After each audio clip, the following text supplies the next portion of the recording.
Yeah, say hello to the bad guy. The good guy coming last place. Smell that dope when I pass by. I like my money at a fast pace. Say hello to the bad guy. All right, welcome to Say Hello to the Bad Guy. I'm your host, Locke, and this is the podcast where we drink, smoke, and bullshit about the life of a historic criminal. Now we're talking outlaws and gangsters. We're not going to cover too many serial killers. That's just a little bit dark for me, and this ain't no true crime podcast. Honestly, you can't call this a history podcast because I'm no historian. I'm just a history fan that does some research and bullshits about it with his friends. So speaking of my friends, let me introduce you to my co-host. First with us today, we got JBone. Hey everybody, how's it going?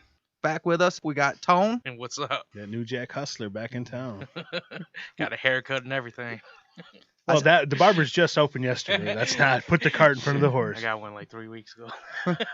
Shh. Don't let everybody know about your bootleg haircut, man. That's that underground shit. Got the hookup. I shaved my own hair once. It came out terribly. I'm legitimately excited to go get my haircut. Right. You just want to tell the barber, like, go ahead, give me the works. Oh, I'm going with the hot neck shave, everything, the whole nine. We all got our beers, but I got something for us to try. My wife's like a real good bartender. We never got too into it, but she made us all these old fashions. I've been trying to stay away a little bit from the thick craft beers just because I'm watching my figure. It is Mankini season. So I've been trying to lean into some different shit. She made these old fashions, and it's something that I've been kind of drinking a lot lately, so I figured I'd get one so we can all try. I mean, I know, JBone, you've done some bartending, so you actually are familiar with them too, but... I'm a trained mixologist for the fans at home. But no, it's a staple, you know what I mean? Like, everybody out there listening to this, if you're too young, your mom or your grandmother, somebody old-fashioned has been around a couple hundred years now. You know? That makes me feel ridiculously old that we would have a fan base that we just told ask your mom. Well, no, it's cool. It's quarantine time. My dad's having a couple old fashions right now on the porch. It's a bullet bourbon is what she used for it. I don't know. Did you try yours, Tom? Yeah, man, I like it. I don't normally Bullet is a pretty good brand of bourbon. These are delicious. Like it's got the zest of an orange. It's made how it's no big deal, but like I was trained in it. This is what my professor showed us back in the day. Gotcha. Well, we don't mention it enough. We did early on, but we got these Death Star ice cubes, which is the most important part of all of our whiskey drinks. Well, and super secret, we actually also have Han Solo ice cubes. Man, you weren't supposed to release that info yet. That we're gonna put that behind the paywall. Yes. All the Han Solo episodes. All right, we got some beers. JBone, would you bring the drink today? Okay, by Wells Brewery, I went with a banana nut bread beer. It's very delicious. It has the same identical flavor, if you can imagine what a slice of banana nut bread. It may have been on the show before, but it's pretty spot on. And we like to bring you guys stuff that's new and unique, and it's very good. Whatever area you guys are in, if you hear about this, if it's in town, it's kind of expensive. It's around $6 for one individual beer, but it's well worth it just for the experience to try it. If you like banana nut bread, It's definitely spot on. try it. It tastes like that. It doesn't taste like brew at all. It tastes sound like really sweet. not or overly anything. sweet, like the Okay. flavor of banana nut bread. All right, Tone, what do you got to drink? I got a New Belgium Buddha Ranger and IPA. Okay, It's, now Voodoo Ranger's been on the cast before, but it was Yeah, the hazy IPA, I believe. yeah. You usually drink IPAs, right? Yeah, normally, yeah. It's a 9% Yeah, I alcohol, was so gonna you say, gotta it's drink that like you're 9%. drinking wine, you know. That's not I had this talk with Tank before, like, because we're IPA guy, like everybody here's an IPA guy, but he brought a couple of the big dogs, like the 9 to 11s, you know, and Tank goes through IPAs like it ain't nothing. yeah, He's but got- it still hits you like if you're as big and strong as steel as a Right. Tank. Hey, guess what? 9.8% alcohol is like, you know, not bad. Well, look, we don't call him Tank. He's not the muscle for nothing. Yeah. You know what I mean? Tank smash. In efforts to watch my figure, we made jokes about White Claw on the podcast before, and I would never bring that kind of disappointment onto the podcast. It's just, I gotta keep the integrity. Yes. Keeping the integrity of the podcast is important to not drink White Claws on here. So instead, I got these Griffin Claw hard seltzers. It's way different. Okay. Hey, Griffin Claw's a local brewery, okay? And this is a craft seltzer. It's See, the not a problem White with Claw. the White Claw, there's nothing wrong with them. They're kind of delicious if you're into like New York seltzers and seltzer water. Yeah, I never but had one. It's like the White Claw itself, though. It's strong enough for him, but it's pH balance for his wife. So he said, no, I'm going Griffin Claw. That's a little more manly. So yeah. Oh, shit. Well, you watch though when we have the bad guy beach outing. You guys will see that it was worth all the work though. It was worth all the hard seltzers. Ladies, wait till the calendar comes out. Wait till you see Mr. July here. All right, we'll go ahead and get started. And the bad guy that we're covering today is Vernon Miller. This ain't negotiation time. This is Scarface. Final scene. Fucking bazookas under each arm. Say hello to my little friend. I'm just taking a guess here, and I know this isn't part of the show. Time frame, are we like 20s, Southern USA, and is this a black gentleman? Technically, you probably couldn't be more wrong. I mean, I guess you'll see when we get there. But I think Okay, when a man's down, you don't need to kick him in the face. it turns out a lot of times he went by Vern. I'll probably call him Vernon most of the time because I don't know why I like it. Plus, anytime I say Vern, it reminds me of Reminds me of Ernest. that's what it was. I couldn't think of it. Ernest. You know what I mean, Vern? You know what I mean, Vern? Hey, Ernest, obviously they got out of control with that stuff, but the original, Ernest Right. Goes to Camp, Oh, yeah. that Right, wasn't I too remember bad, that man. It's kind of like, shit. Mr. Bean. yeah, it's timeless. Yeah. Like, it's from that, like say 86 or whenever the hell that is, like way back. And the kid now, the 7-8-year-old now would laugh at that shit. Like, he's Right, just a right. goofy.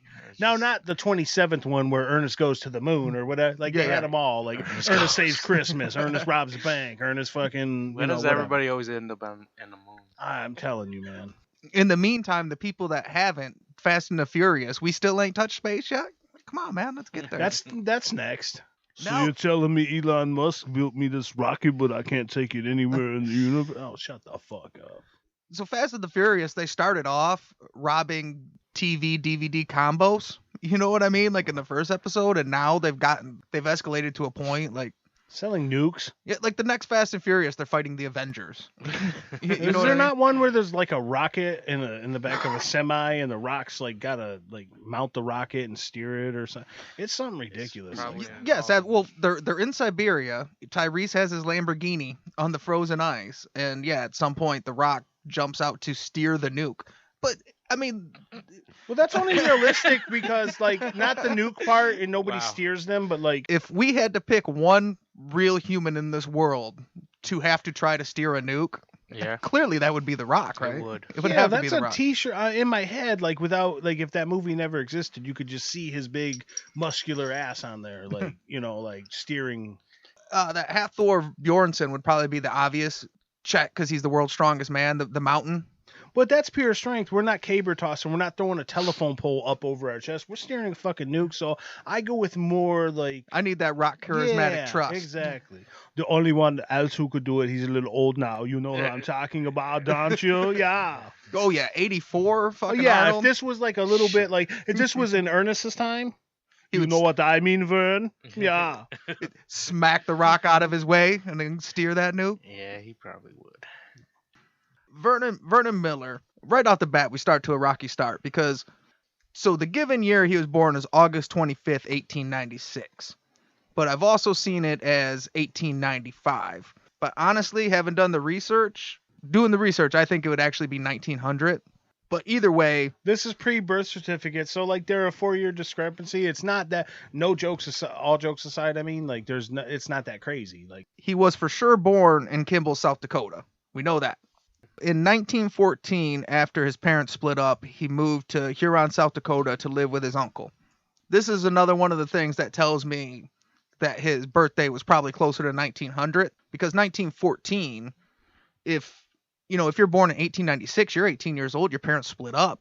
You're not going to go move in with your uncle. You know what I'm saying? yeah, well, the end of 1800s into early 1900s. If you're 18, you're probably on your third job and your fourth marriage. Right. You know what I mean? Yeah. Your life's half over. So yeah, you're right, spot on with your deduction of how you would got to that. Like, hey, it's probably more like 1900. He got a job as a mechanic, and he was described as he was tall and blonde. You see why I said Totally different than what I described earlier. you're right. He's born in the Dakotas, and he's tall and blonde. In 1916, he enlisted in the Army. Now, here is another thing. As I said, he lied about his age to join the military. So this is why I He think would have had to say he was younger, like if he was born in 1896. So I think the reason that we have 1896 as a date is that's the date he lied about in order to say that he's old enough. And then being in the military, that would be like the official record. right what we have on record if we don't have a we're birth certificate. pre-birth certificate. Yeah, okay. So yeah, it makes real good sense. So I do know for sure that he lied about his age to join the military in 1916. Those two reasons right there, going to stay with his uncle, then lying about his age to get into the military, is what makes me think that he was probably actually born in 1900, and 1896 was a year he lied about at some point. Damn, I mean, he would have had to look at least somewhat around that age, right? So, I mean... Yeah, if you're 16 trying to say you're 18, you can't really be like 11 trying to say you're 18. Right. Dickhead. You can't do it nowadays, but even in like Korea, my grandpa lied about his age to get that. I mean, that's my grandpa too lied to get in the Navy. He was 16, and you didn't have to be 18. He was 16, said he was 17, and they took him. right. And he got, he was in WW2 and all that, but like because... So that's He what I'm lied. saying. Like if people were lying in the 40s and the 50s, they for sure, they were So sure doing side it. note, kids at home, like I think this is why birth certificates were made, because like, Shit like hey, that. fuck. This is like a really old man edition. Yeah. I'll say hello to the We're bad drinking guy. old fashions and wondering, well, like, hey man, back in the day you could just lie and say like, yeah, I want to be in the army. I want to be in. And, they didn't care. They probably knew. You think some of the recruiters back We then need were a like, body and a gun. Yeah, sure. Come on, You're 18. gotta get the Nazis. Right. Well, especially anytime we're at war, you don't got to lie too hard. Well, no, to look get- at to get modern over there. times in Just wanna go, 2020. okay. If we're gonna fuck with Syria or somebody else, hey man, they're taking 37-year-olds. Remember when that was too old to be in the army, guys? You're 400 pounds. You know what? You could do some push-ups. Just come out. Hey, we'll take you. They do have a military fat camp that you could get in shape, and It's run by Richard Simmons. they do to 37, but you could still get a waiver and Oh. join the military older if it's what you wanted to Well, do. just like now, say you're a recruiter, like, hey, dude, I'm 42, but I want to say I'm 38. Hey, man, like I said earlier, we need a body and a gun. He joins the army. He becomes proficient in most firearms. He's seen action on the Mexican border during the Mexican expedition against Pancho Villa's forces. Yes. This one with the drink, like, it's very appropriate. Like, Like when I was reading Pancho Villa is, like, so Pancho back in my... Villa. Like, that's taking me back in my head, like, movie-wise to, like, Young Guns type deal.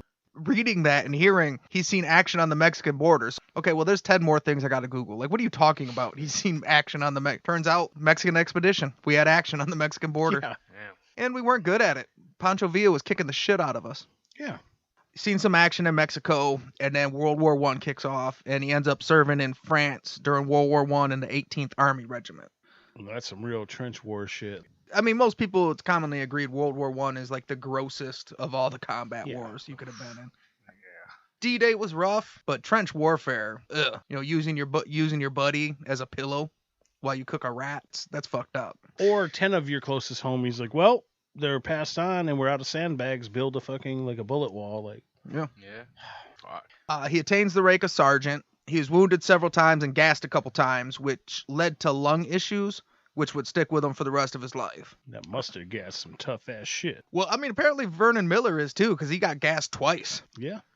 I read something that said he got the French Medal of Honor, but I couldn't confirm that. But maybe he did. I like Yeah. to think he did. Sergeant Miller, the war hero. He gets honorably discharged from the military, and he returned to Huron, South Dakota, where he got a job as a police officer. He would spend his free time fishing and boxing, and although he was a skilled boxer, his lung issue severely limited any potential. So he basically learned how to fight, because With one lung. he couldn't box. He couldn't be professional in that. In May of 1920, he left the police force and ran for sheriff of Beetle County, and he won. And with Prohibition just starting up, he busted 10 moonshine stills in his first 18 months as sheriff. A lot of these bad guys back then, like the 1900s and shit like that, they all became like sheriffs and shit. Yeah. Chavez, fucking. And if you further connect the dots, the Dakotas and all down south became sheriffs and were heavily involved in moonshine. Right. They were the guys fighting Prohibition, also bringing you the best hooch Right. that you can get in your speakeasies. Right, because they confiscating all that Yeah. shit. Well, a lot of the times it was who's willing to yank their piece and If you fucking. can't beat them, fucking go into business with them. Right. So yeah, a lot of these guys started off in law enforcement because they were just the guys that were willing to fight. They were willing to shoot it out. I think there's a line in Departed. He says something like, between a cop and a criminal, when a gun's pointed at you, what's the difference? Yeah. I mean, it's true. Right. Oh, the whole, like, there's deeper to that too, like the morality. Like, say I'm the baddest bad guy to be on this podcast, and you're the best cop. You're psychoactive at some point, but your hard on is for getting guys like us.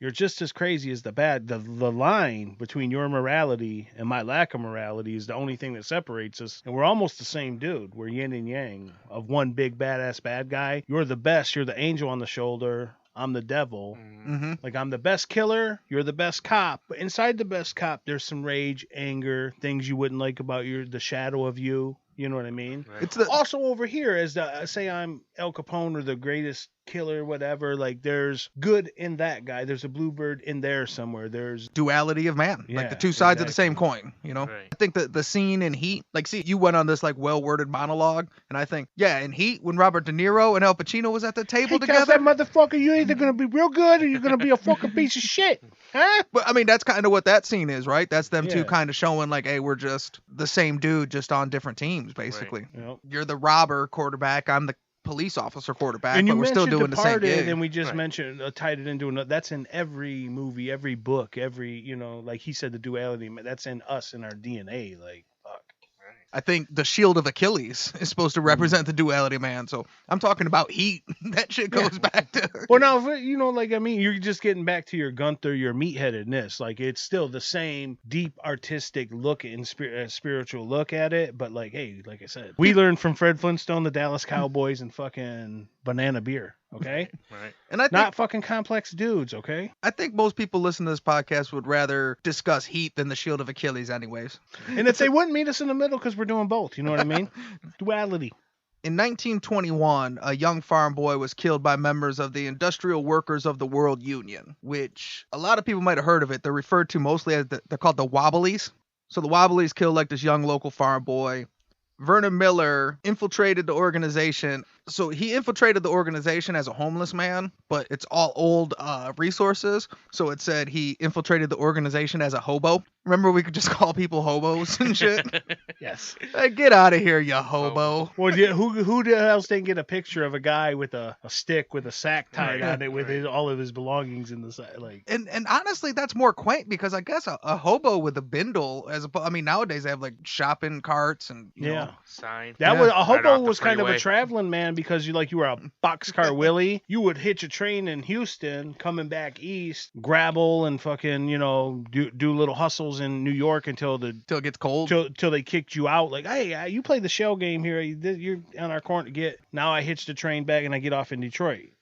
And then the Purple Gang pissed me off, so I'm going a little further west. I'm in Chicago. So they were kind of traveling bums, if you will. That's what a hobo means, but like with more a sense of adventure, like more like a hobbit meets a bum. A bum.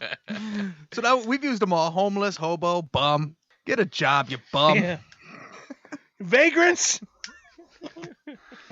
He was never able to arrest the killer, but he got one man arrested in connection to the murder. But after this, he started to develop a reputation for being quick with his gun. He would sometimes even fire at cars as a warning shot for speeding. I don't want to hear you guys bitching about the speed traps or fucking Right. nothing like that. He's getting a little trigger happy, like, In oh well, what? 1921, this predates the radar gun. So what the fuck? Like, with your eye, you just figured I was going too fast? Slow down, boy. I was doing the speed limit. How do fast either were of they us know? going back then? Yeah. How fast does a car go? Period. Right. Let Yeah. alone through your little backwoods town. But yeah, shooting off warning shots for speeding. That's just wanting to fire your gun. Yeah. Fucking, that fucking definitely shot my wife. Well, slow down, asshole. that definitely checks out as trigger happy. See, people, the police was doing this shit back then as well. Exactly. In July 1922, he told his deputies he was going to Washington to get some treatments for his lungs, and they never seen him again. A while after that, they're like, oh, well, what the fuck happened to Boss? Where'd the sheriff go? And that's when they realized that he had stolen $6,000 from county money. Within a year, he was arrested in Minnesota, and he was found guilty of embezzlement and sentenced to 2 to 10 years in South Dakota State Penitentiary. Which was a house with a deadbolt. It's the weirdest turn. He was a good soldier, seemed like a good cop or a good sheriff or whatever. I mean, we don't know that, honestly, because we don't know him. Well, but... since he was shooting at possible alleged speeders, I don't think he was a good cop at all. Like, well, no, I think hey. it seemed like it was just a odd switch. You know what I mean? It seemed like he's a good cop, and then all of a sudden he's firing off his fucking gun I know what and you're stealing saying. money I feel and what shit. you're saying because the thiefdom never like stealing that type of bad guy. Maybe you're a little aggressive with your speeding policy, but like a thief, like a bad guy, he's probably just been doing it the whole time and just finally got caught. Right. Probably, and we just don't hear about it. Right. I mean, especially then, because if you could cover shit up now in the 1920s with no internet, no reporters, there's probably like a paper that... So of that $25,000 that's missing, they're like, yeah, man, he took up to $6,000. This dude's been like down low, real good at it for a couple years. I mean, I'm sure it happens. I mean, you may change to the worse, but you don't just gradually start getting shitty. Right. You go in there shitty and just do it quietly. Yeah. You just get sloppy. Well, I mean, I think they have almost any time someone gets caught with something, it's not the first time they did it. It's just the first time they got caught. Right. So he was a model prisoner, and soon he became the warden's personal chauffeur.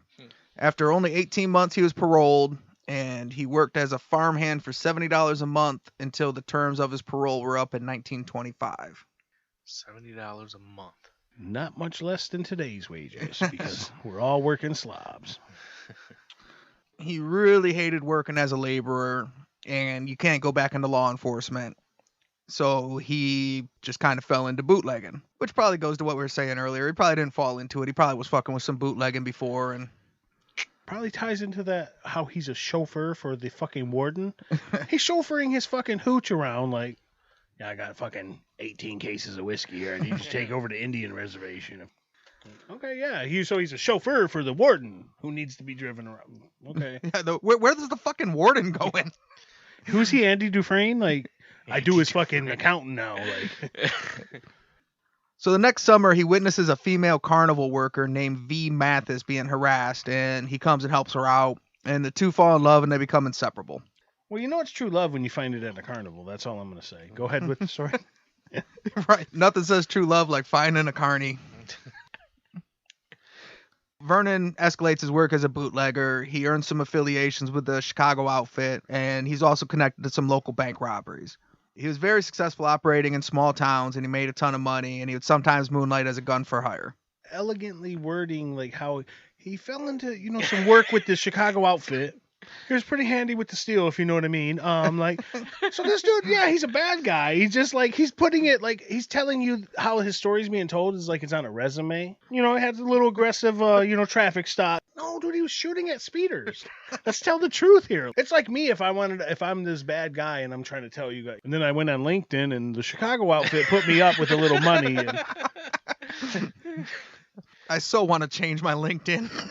I hooked up with the Chicago outfit, and they put me up. Good guys there, So by the late 20s, he became a heavy drug user, and it turned out he was suffering from late stages of untreated syphilis. The combination led to him beginning to act irrationally, and he was prone to violent outbursts. Yeah. Did you see that Capone movie? I haven't seen it yet, the Tom Hardy one. But I was just going to say it's parallel, and now probably where he's tripping out. Like, because if you get syphilis, you're getting the dementia. And I you're didn't realize how syphilis affects you. Yeah. Until I seen that movie. Well, that's why after, like, not just to delve off into Capone's story a hair, like, when he gets that crazy, they're like, he's guilty as fuck. No use locking him up. Let him go live by his pool. He's harmless at this. He's not going back to the outfit anytime soon. Like, he's good.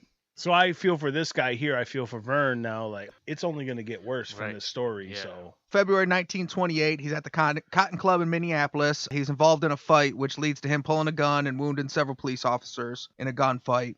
The case was dropped due to lack of evidence, and then a couple months later, he gets involved in another shooting where he shoots a prohibition agent. ooh. I guess he's been there, but yeah, he's quick to bust out some shots at somebody. It goes south when you shoot at a cop or injure the cop, but like that prohibition officer, that's the preamble to the feds. Like that's like today if you shot an FBI agent, you're pretty fucked if you shoot a city cop. Let's just be fair. Yeah. But like if you shoot a fed, You're getting Epstein somewhere, asshole, and it ain't gonna be fucking quick. They're gonna bury you in the Silverstein suite. By 1930, he's predominantly working as a gun for hire, and he finds out one of his former associates and close friends, Eugene Red McLaughlin, was killed by a couple of Capone gunmen and had his body thrown in a canal. So he throws a shit fit. He tracks down the 3 responsible guys to a hotel in Fox Lake, Illinois, where they were at like kind of a dinner party type setup. On May 31st, 1930, he opened fire into a group of mob associates and their female companions. Michael Quirt, Sam Peller, and Joseph Birch were killed. George Drugan and Vivian McInnes were both seriously wounded. This is now known as the Fox Lake Massacre and it's often credited to the North Side Gang, but is actually Vernon Miller. So this is a picture of the aftermath. This is a picture of the people, the gangsters that were shot, and then that's like an artist rendering down there at the bottom. Shot everybody. Wet the party up. Even the bitches. Because it looks like he actually just did it through the window. Yeah. Lexa just caught him in a room, machine gunned the whole room through a window. As Fatal would say, he wet the party up. He wet the party up. He starts working for a gang of bank robbers. And I thought this was important because this gang of bank robbers he works with, it's got to be the collection of some of the best nicknames I've ever heard in a gang. So it was ran by Harvey, the Dean of American Bank Robbers Bailey. Nice. Frank Jelly Nash. And then George Machine Gun Kelly, who we all know. Yes. That's when you know it's some nicknames, when George Machine Gun Kelly is the third best nickname. Third, yeah. And he might even come behind Vern. But like fucking the dean of fucking serial killer federation, like goddamn. Like I didn't know bank robbers were something that constituted a dean. I thought you had to be a good like an institution. Hey folks, I'm officially changing my name to J, the Professor of Pain, Bone. Fucking the dean of fucking associated kill. And I like how once again when he gets with the name gang, like, and he picks up some work with some train robber, like he's not getting a fucking like he's not a free agent, like, and he signed with the Clippers. He's a crazy gangster. He caught on with a little worker with the Chicago outfit, like. So he's a gangster. No, he's the warden's chauffeur. Should I read the resume right? So on July 15th, 1930, they did a daylight bank robbery of a bank in Wilmer, Minnesota, and they got away with $70,000. Couple million in today's money. 70,000. Hold on, let me. Seems like it translates to about $1,074,000. That's a haul. Yeah. So they pull off 70,000, but afterwards, he thinks a few of the gang members are trying to double cross him. I've seen this in Goodfellas. You're gonna bring it back.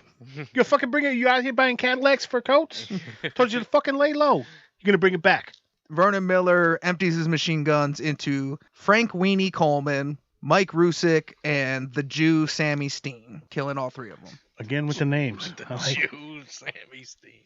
That wasn't that guy's nickname. This dude's just anti-Semitic.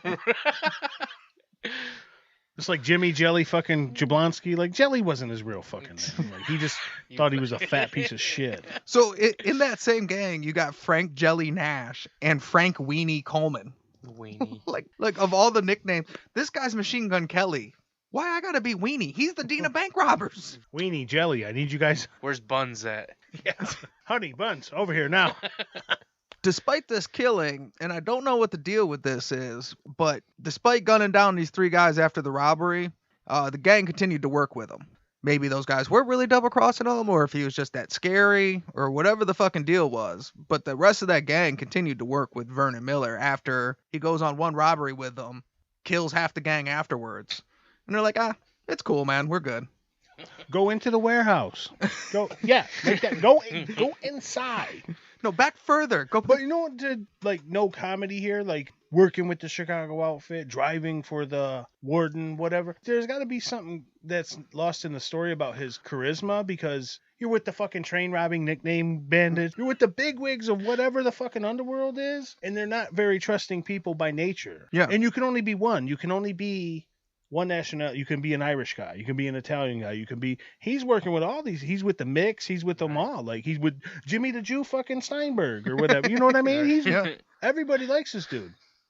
All right, so what we're going to do, we're going to go ahead and take a quick smoke break, refill our drinks, and we'll be back in a minute.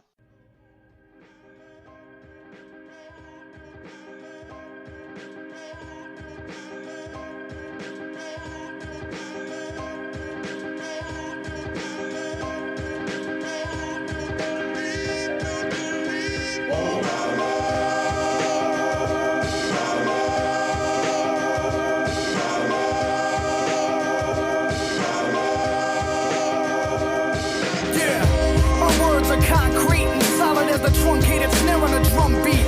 Solid as the sound of gun claps in the cross streets. We puffin' on the smoke of genocide and we all chief. More solid than Nostradamus' ominous forecast. I'm spitting in all caps, you listening all fast. I'm talking about airstrikes, ranks, mines, missiles, tanks, kids in bandanas and masks, waving pistols and racks. We'll overthrow the government one day. Matter of fact, grab a gun, we'll see you next Sunday. I'm the antithesis of conformity. I can weather the storm, storm like the beach in Normandy. I'ma ring the alarm like my blood is thicker than boat rope, thicker than a brick, put the game in a chokehold, thicker than the water under refugees' hope floats. I'm thicker than the cake in the Dominicans' coke notes. Yeah, my soul is darker than warfare and heavy as the chassis on a 62 Corvair. Slipping through the cracks, you know the system ain't all fair. I had to steal a 50 just to get me some bus fare. I'm out of here.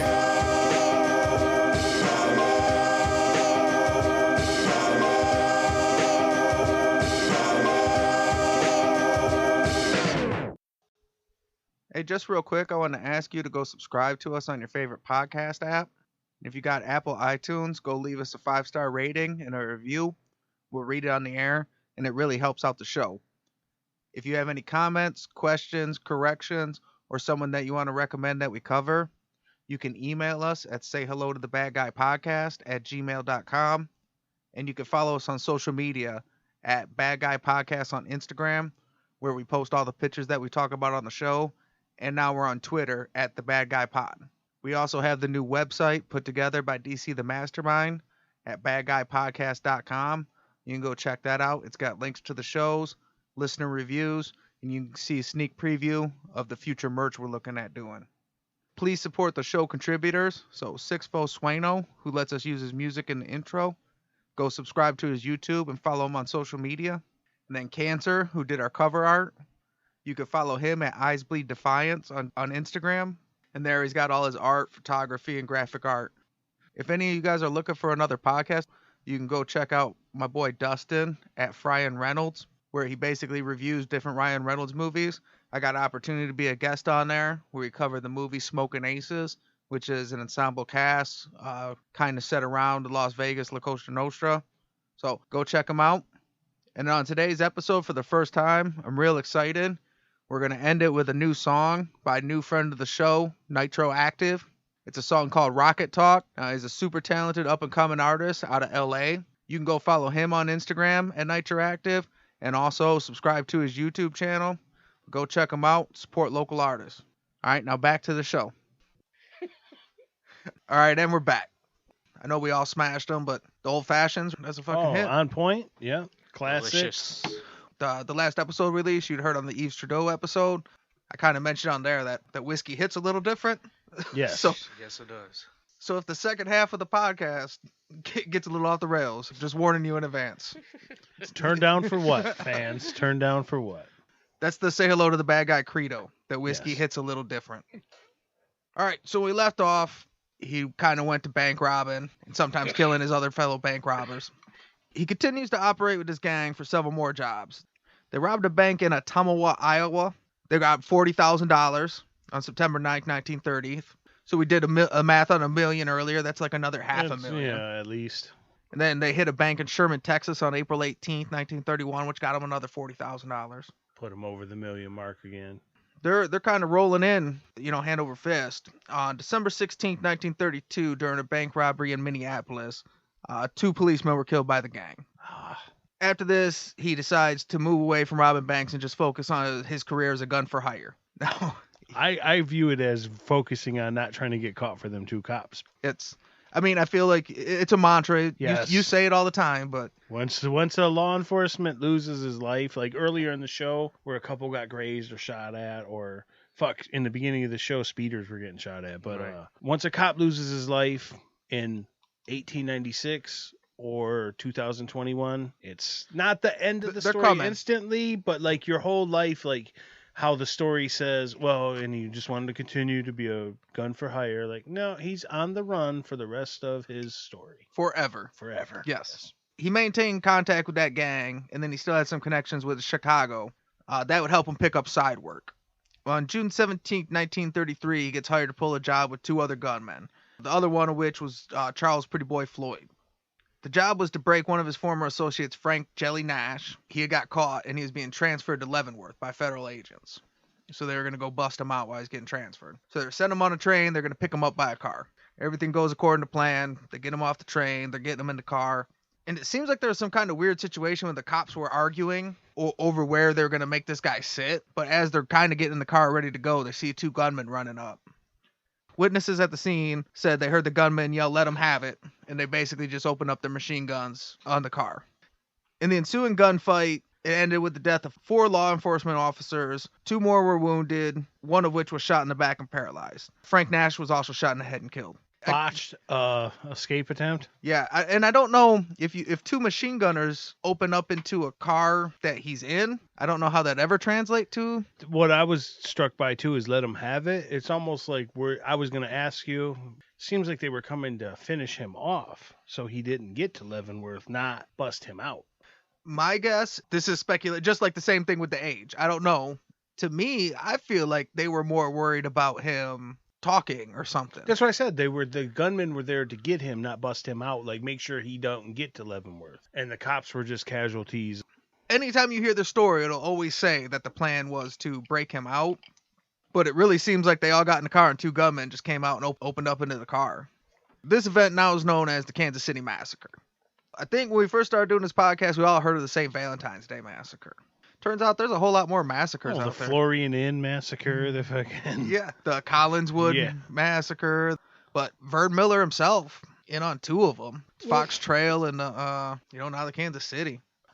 He's rubbing shoulder. He's working, catching on work. Not only is he charismatic, these are the who's who of... You're touching on names that would be like some guys almost too big to do one of the bad guy casts on. It sounds like a resume. Like, we picked up work with the Chicago outfit. He wants to continue, he wants to retire from the Dean Amin fucking train bank robbery scheme. But he wants to stay in close communications with who stays in the underworld, who stays in touch with motherfuckers after when I burn you, when I'm done with you, like we're dead in prison or we dissolve our relationship. Like nobody, well, he retired from the Dean Amin fucking train robbing scheme, but. Yeah, so he's got the Dean Amin, he's got Machine Gun Kelly, now Pretty Boy. Pretty Boy was like Pretty Boy Floyd. Worked with some names, if nothing else. What's the saying? Always a bridesmaid, never a bride. Exactly. That's the Vernon Miller story. Fuck, did you crash some weddings, my dude? Did you crash some weddings? So at this point, he's full on the run. So he flees to New Jersey, where he gets held up. He hides out with a longtime associate, Abner Longy Zwillman. So he's hanging out there, and after a brief stay, he gets into an argument with one of Zwillman's gunmen and guns him down on October 23rd, and then had to go back on the road. I think at some point, you know what? Maybe it's you. Well, even right there, he kills homeboy's fucking Jewish friend, and so now he's got to go back on the road. He's not going on business trip tours. He's so he's running for his life. But I love the way the people that wrote his story are like, so he put in an application with Murder Inc. Hey, no, he's a hitman. He's a gangster. Whoa. He's in that fucking world. He's that dude. Well, no, he caught on work with so-and-so. They don't hire fucking schleps. I wrote the story, man. I mean, I didn't... Well, no, I know you wrote it, but how it's worded like that, that's not your interpretation. It's worded like that. Somewhere along the research, it's he caught on work with the Chicago outfit. Yes. Well, no, I legitimately read it all and then bust it out. No, fuck you, man. Well, no, I mean, you're selling them good. I'll break this band up right here, right now, in front of everybody. This is my last song, bro. Every time, get you back on the stage. Get a new fucking lead keyboard player, okay? So say hello to the bad guys. Say goodbye to JBone, everybody. Grouchy ass motherfucker. He briefly hides out at his girlfriend Vi's apartment in Chicago, but he's quickly spotted and was almost captured by federal agents on November 1st, and he escapes in a gunfight. Lucky as well as charismatic, because he's been in some of these where he's a soldier, man, right? He's an army guy.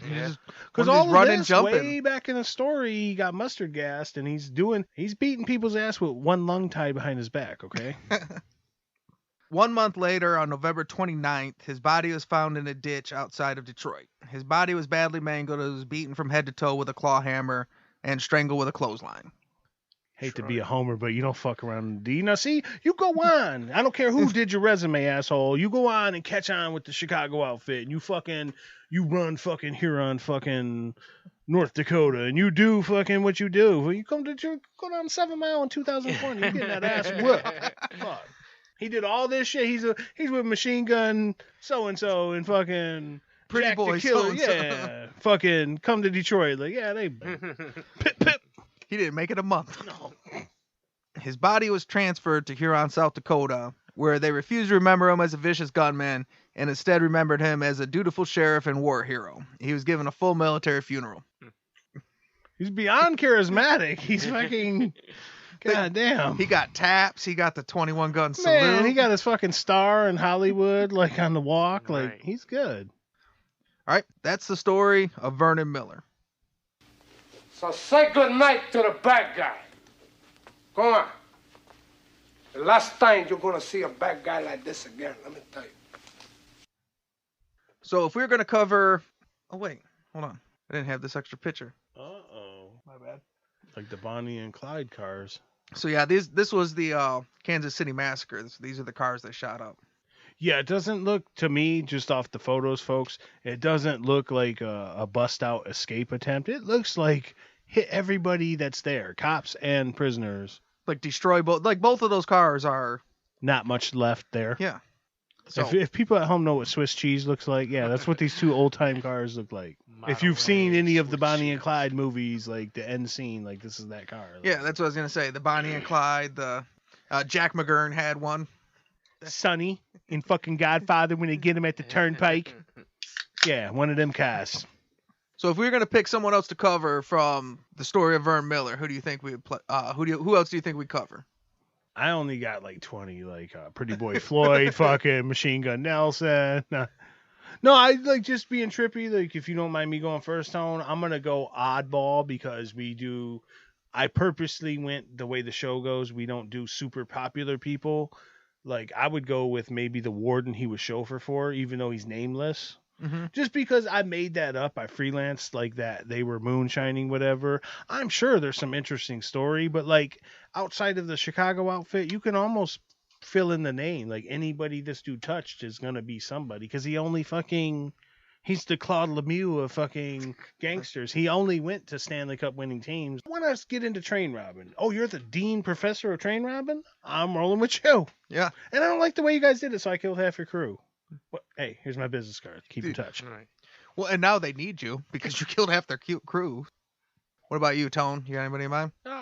Probably Machine Gun Kelly. The Rap Devil? No, definitely not. Definitely not. We talked a little bit about Machine Gun Kelly in the James Lucas episode. Mhm. They were in Alcatraz together.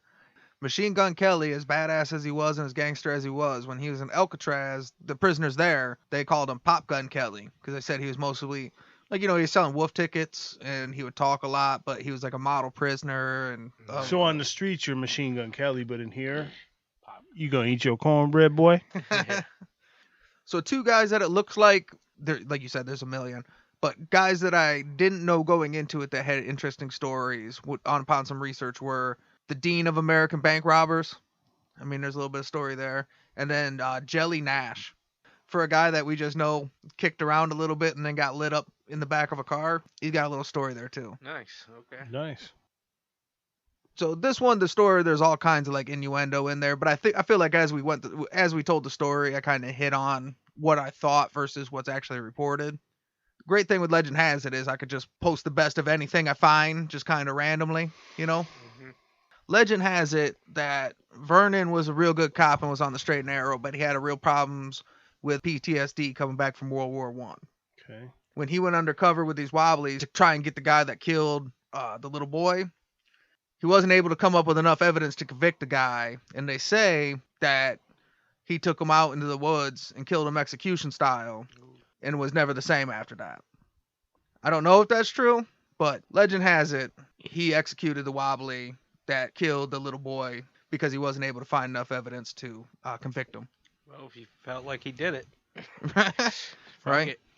I mean, we've seen he'll kill a whole crew of people because he thinks you might have double crossed him. He'll for sure kill you if he thinks you're the guy. Right. Fuck. if you speed through his town in a 25 Shooting mile an at your hour ass. zone, he don't care if he hits you or not. You're getting shot at. You guys haven't seen any pictures of him yet. But if we were going to cast a movie about Vern Miller, who would you cast to play him? Okay, I'm gonna the description he gave earlier was like he was known as like the blonde, like the golden boy. And I know a million blonde hair guys, but to fit that time and like from maybe his snatch role, I'm gonna go like a Brad Pitt. Blonde hair, good looking. And I would imagine this guy, when we see a pic, isn't gonna be like a real grizzled, like more of a like, okay, I say Brad Pitt. I think he's not going to look like Jason Statham because he's a golden boy. He's good looking. To talk to all these gangsters, you know what I mean? Like, he's got to have looks have to be a little bit in there. So I'm going to say Brad Pitt. That's funny because I went completely the opposite. You think You he's said like a gonna be handsome gritty? dude. Yeah. Like I'm thinking of I'm picturing the snaggletooth dude. I don't know, mainly because the name Vernon. Right on. But the guy from the Watchmen TV series, the guy that played the mask on. The character you're talking about was Looking Glass. He was played by, why don't I have his name popping up? Tim Blake. I mean, I can see that, like a South Dakota. He plays a country guy. And for his crazy look, the Looking Glass, he was a smart character. I could definitely see that.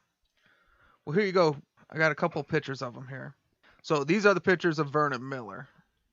Toshiba? He looks like Toshiba? Man, this really is falling apart quick. Well, because whiskey hits different.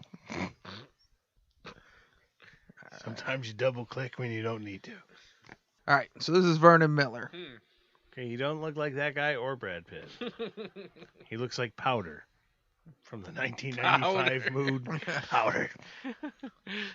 Like, I don't know, seeing him kind of like a Jared Leto, maybe.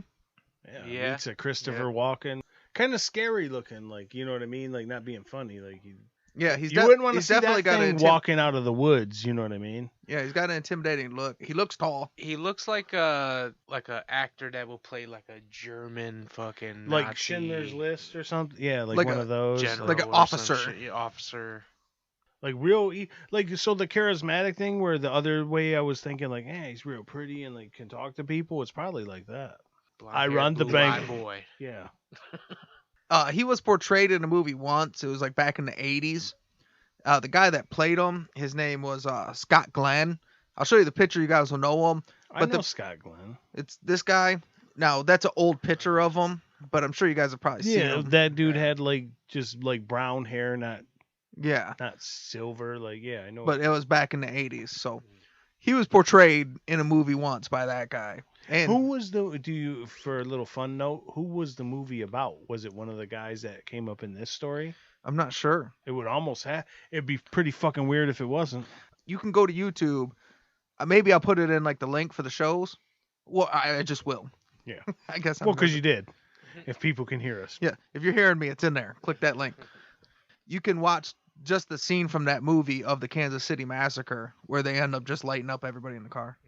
And it's still, they play it like, oh, we're here to rescue that guy. Shoot up the cars. Oh, damn, he's dead. Let's go.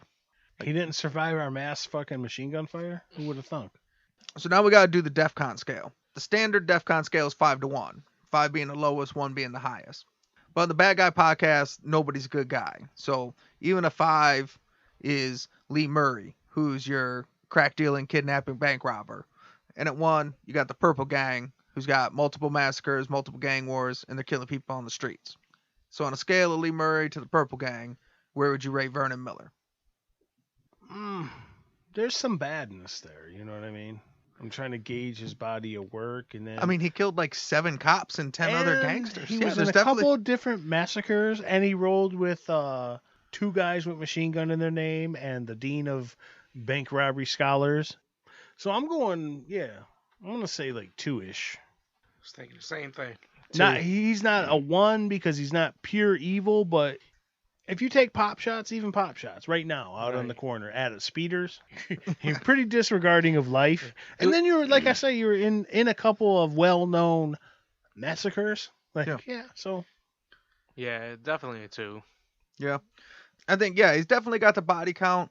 I think The thing that makes me keep him off of a 1 is a couple things. For one, it seems like at one point, and we don't know the whole story, but he started off as a soldier and a police officer and a sheriff. Most of the stuff we talked about happened after we A certain acknowledged. point, yeah. Well, after we acknowledged that he had late stage syphilis and shit. So, you know that what could I mean? almost be a reason for it because the good guy that was there to further cement your point, after he died, Huron kind of disregarded a lot of the bad shit and said, no, we want to remember the good cop, the soldier, so there was a base of that chili. There was a good guy in the base there in the recipe. How, like you said, how he took the dude in the woods and the dementia from the syphilis, that could have been, not making an excuse for him, but that could have been the arc going that way. But there was a genuine, that, like, we all agree, that's the only thing that kept, because if he started this shit at 18, purely a 1. Like, going through massacres, rolling with he Machine Gun Smith, Machine Gun Kelly, Machine Gun Billy, like, okay, you're hanging out with the worst of the worst. Yeah. I mean, he was just doing bad shit, and then the But syphilis like, came it was in. weird that he was so good and Amplified it. charismatic addict, but he didn't start off in the life of crime. He was a good cop, a good soldier, like a good dude. Most guys that even have a little bit of good in them aren't like pillars of society until a certain point. Then, like, you know what? At my midlife crisis, I'm just saying, fuck the world. Yeah. Tupac before Tupac. I'm shooting every motherfucking thing. He's wetting up parties. Goddamn. 1902, he's wetting up parties. He invented that. You're welcome. You know, timeline wise, this tracks. So this is my real theory, my new theory. This is my old fashioned and hard seltzer theory. I think everything got off the rails when he started banging that carny. You know what I mean? That's probably where he got that syphilis and shit. And you know, she was digging that money when it was fucking, you know, prohibition and robbing banks and everything was good. No syphilis, a little strychnine in his elephant ears. Yeah. That's what I think, man. Started banging that carny and caught some shit. And everything went off the rails, you know? Take it to DEFCON 2. You heard that, gentlemen? DEFCON 2. So we'll do some listener feedback real quick. Now, if you go to iTunes, leave us a 5-star rating, and then you leave a review, and then we'll read it on the air. Or you can email us at sayhellotothe@gmail.com, and we'll read the email. And then if you have any comments, corrections, like recommendations for guys to cover, anything like that, you can hit us up there. But today we got a review. It's our first international review from England. It's by AG45, and the subject is funny and informative. And the review says, it's worth a listen. Hey, at the end of the day, my fucking UK counterpart, my brethren in cloth, that's all we can ask for. And thank you. Sincerely, thank you. Much appreciated. You know, there ain't much to do in these times. Shit. Locked up in your house. Listen to these guys, I guess, you know? No, but seriously, thank you. Like, I get, like, the sentiment of it. And I think he's 100% right. You know, I feel like it's worth a listen. I mean, give it a listen. I don't know. You know, hey, you can't get the hour back in your life, but, like, Suckers. fuck it. yeah, I'm with him. It's worth a listen. So, yeah, he didn't say this is the best shit you'll ever hear, or hey, listen to these guys. Yeah, it's worth a listen. Hey, mate, I listen to these guys are a little bit informative, and you know, it was free, so the price was right. Give it a listen. It was worth it. So, yeah, I agree, and thank you, AG45, and yes, say hello to the Bad Guy Podcast. Gracias. It's worth a listen. We're worth it. All right, before we go, you guys got anything? Just thank you. Hey, thanks for listening. I'm a little buzzed. I think we got a new fan of the old fashioned. Yes. Thank you. And if you haven't had an old fashioned, go get you one, man. You deserve it. It's worth it. Definitely. Now make sure you go to all the show contributors. So we got Sixfo Sueno, who lets us use his music in the intro. So you can go follow him on social media, subscribe to his YouTube. We got show contributor Cancer, who did the cover art, and you can go see his graphic art at Eyes Bleed Defiance on Instagram. He also did the music, the mid-roll music, Blood. That's from his albums Grenade Pistols and Rape Whistles, which I believe is free right now on Bandcamp. So go download it for free. It's good, man. So this is Say Hello to the Bad Guy. Thanks for coming, and thanks for listening. No, that's not how I say it. I don't know. It'll work. I drank an old fashioned. Thanks for coming. Hybrid, hybrid, hybrid.